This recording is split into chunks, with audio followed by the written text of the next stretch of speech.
Honduran President Juan Orlando Hernandez is in the United States and lobbying to paint the human rights image of Honduras in a positive light.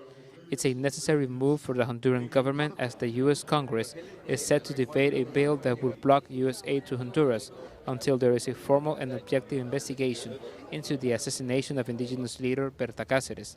Currently, Honduras receives about $400 million annually, which could be stopped. Luis Mendez of the ALBA movements in Honduras assures that the demand of justice in Cáceres' assassination has spread worldwide, and this is an action in that direction.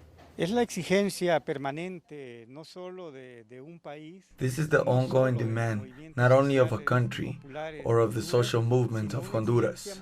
This is an international request of the people, organizations and governments that demand justice in the Hernandez assassination. This perverse crime facilitated by this system that is presented today by Honduras President Juan Orlando Hernandez. For Karen Spring of the Honduran Solidarity Network, Cáceres' assassination is just an example that the violence and repression hasn't stopped in Honduras since the coup, and that these actions have been supported and funded by the United States government. The Solidarity Network coordinates 40 organizations in the United States and has been pushing for a bill to cut U.S. aid to Honduras.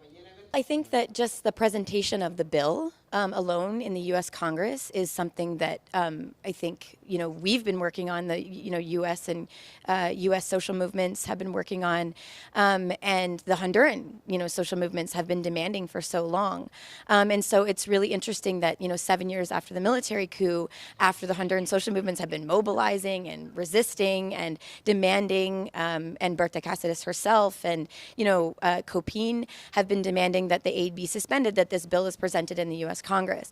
The United States was one of the very few governments that didn't suspend aid to Honduras after the 2009 coup, despite a massive crackdown on social movements and an increase in violence.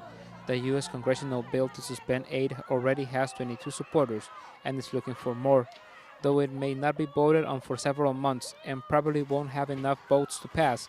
The bill is highlighting that the United States has been supporting a country that is not willing to defend the life of activists and human rights defenders. Gerardo Torres, Telesur, Honduras.